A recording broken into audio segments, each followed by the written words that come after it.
I'm Jasmine. I'm Gabby. I'm Madison. I'm Shelby. And this is our semester project, Worst Building Ever. So for issue 1, we're trying to figure out why the roof drain is pooling.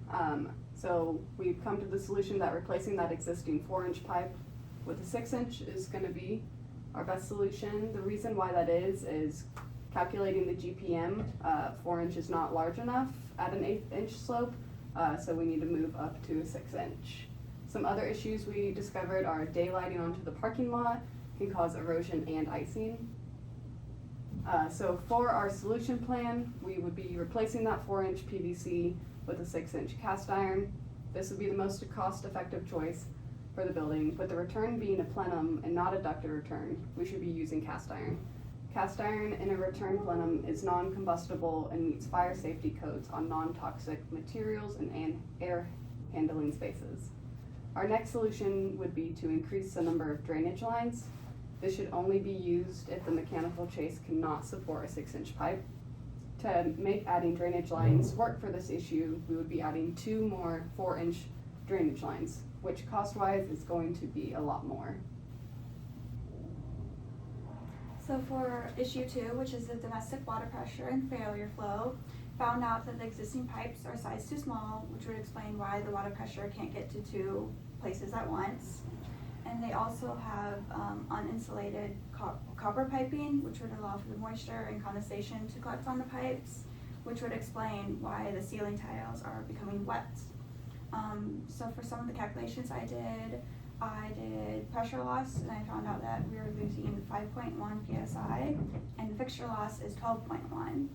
I identified using that chart, if we have adequate piping sizes, and we do not, we need roughly 2.5 to 2-inch piping, and we currently have 1.25.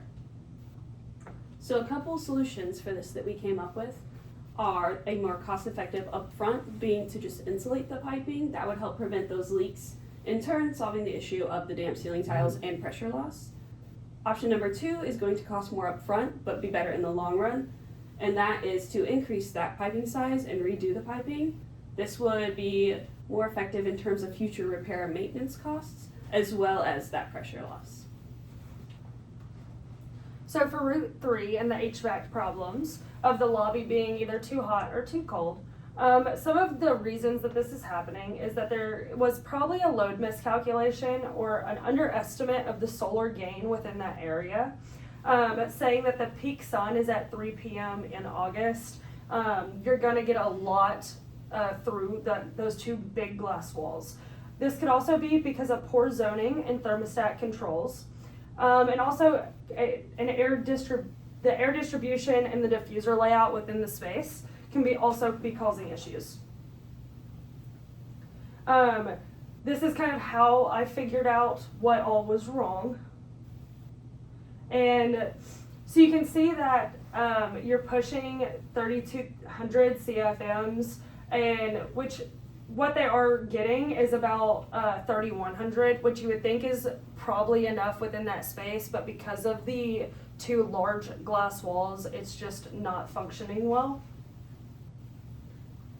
Kind of just the evidence of everything, just so you know. And then for the low-cost solution, I would suggest to rebalance the VAV boxes so that in the afternoon, the CFM is driven more to the south and the west glass zones. I would move or add a remote sensor closer to the problem areas, close to the glass, or where it's too cold in the middle of the lobby. I would add or adjust the window treatments, interior shades, or films on the glass, and then also adjust the supply air temperature schedules to supply slightly warmer air in the morning and to avoid overcooling and slightly cooler air during the peak hours.